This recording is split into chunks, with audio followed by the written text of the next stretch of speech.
विशाखापट्टनम में किसका चलेगा जोर, बल्लेबाजों का रहेगा दबदबा या गेंदबाज गेंदबाजी करते करते हो जाएंगे बोर। दोस्तों, दूसरा टेस्ट मुकाबला भारत और इंग्लैंड के बीच 2 फेब को होगा, यानी कि 2 फरवरी को होगा विशाखापट्टनम में।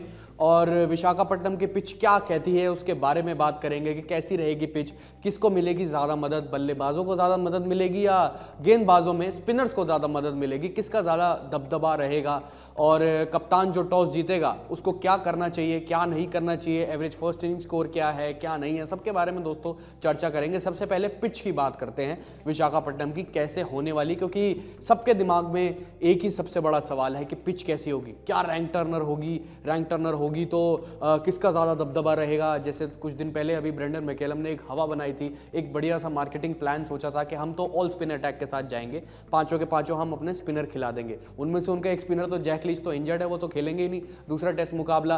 तो खैर अब देखना होगा कि क्या रणनीति रहती है दोनों टीमों की। पर पहले पिच की बात कर लेते हैं। तो दोस्तों, ब्लैक सॉइल है यानी काली मिट्टी की पिच रहेगी और आप समझ गए होंगे काली मिट्टी का मतलब है कि गेंद जो है आने जैसे जैसे दिन बढ़ते जाएंगे वैसे वैसे लो रहेगा, यानी कि लो एंड स्लो विकेट रहेगा और स्पिनर्स के लिए बहुत ज़्यादा मदद रहेगी।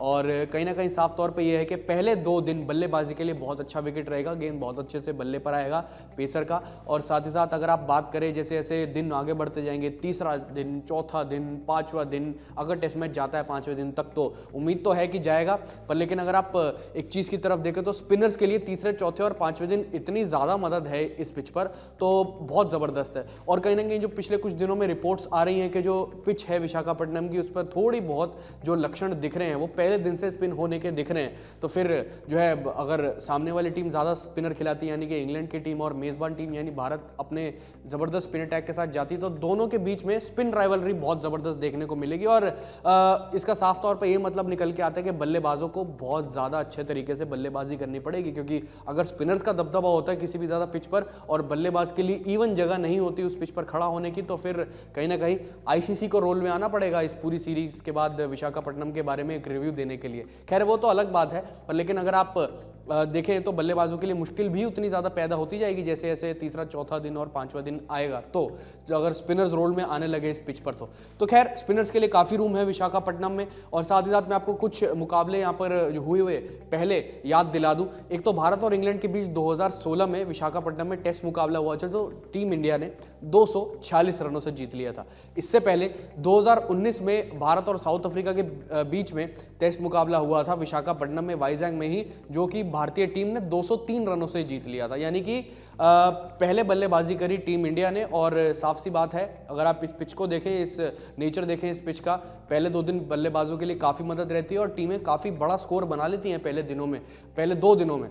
अगर आप देखें तो इनिशियल स्टेज पर इस पिच पर तो साफ सी बात है कि टॉस जीतने वाला जो कप्तान होगा भारत और इंग्लैंड में से, जो भी टीम टॉस जीतेगी पहले बल्लेबाजी का फैसला रहेगी और बिल्कुल वही ही ठीक होगा पिच को देखते हुए और पिच का नेचर देखते हुए। साफ सी बात तो ये है। पर लेकिन अगर आप जो पहले 2 मुकाबलों की बात करें जो यहाँ पर विशाखापट्टनम में हुए हैं, जो टीम इंडिया ने खेले हैं, 2 ही मुकाबले हुए हैं ओवरऑल विशाखापट्टनम में, 2 टेस्ट मैचेस हुए हैं और दोनों के दोनों टीम इंडिया ने अपने नाम करे। इसके अलावा कोई टेस्ट मैचेस नहीं हुआ, जैसे कि मैंने शुरुआत में बताया था। एक तो इंग्लैंड के खिलाफ हुआ था 2016 में और एक 2019 में हुआ था साउथ अफ्रीका के खिलाफ 2019 में।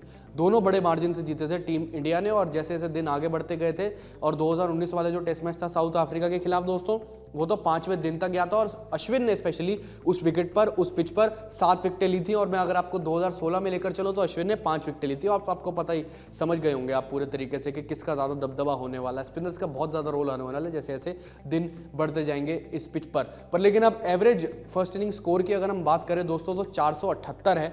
और अगर आप सेकेंड इनिंग्स के स्कोर की बात करें एवरेज की, तो मेरे हिसाब से 373 के आसपास है। और तीसरे इनिंग की एवरेज इनिंग स्कोर की अगर आप बात करें तो वो भी 250 से ऊपर ही है। तो आप समझ गए होंगे कि किस तरीके से बैटिंग पैराडाइज होने वाला है पहले 2 दिन। और जैसे लक्षण दिखाए गए हैं, जो कि पिच की तस्वीरें आ रही है विशाखापट्टनम की, उसके हिसाब से थोड़ी बहुत ब्राउनिश है ऊपर से कलर पिच का। इसका मतलब साफ तौर पर यह आ सकता है कि पहले दिन से ही, यानी कि जब तीसरा सेशन होगा या कह सकते हो कि दूसरे सेशन का जब अंत होगा, तो हो सकता है कि स्पिनर तब से रोल में आना शुरू हो जाएं और कुछ लक्षण स्पिन होने के, विकेट से यानी टर्न होने के दिखने लग जाएं। तो ये है दोस्तों विशाखापट्टनम का लेखा जोखा कि किसको मिलेगी मदद पिच के हिसाब से से पिच को ध्यान में रखते हुए कैसी रहेंगी conditions, average first inning score क्या है, टॉस जीतने वाले कप्तान को क्या करना चाहिए, क्या नहीं करना चाहिए, आपकी क्या राय है इस सब को समझते हुए, इस पूरे सिनेरियो को समझते हुए जो मैंने अभी बताया कि किस टीम का दबदबा ज़्यादा रहेगा, इंग्लैंड का रहेगा या इंडिया का रहेगा सेकंड टेस्ट मुकाबले में विशाखापट्टनम में, कमेंट सेक्शन में ज़रूर बताएं। फिलहाल अभी के लिए इस वीडियो में इतना ही।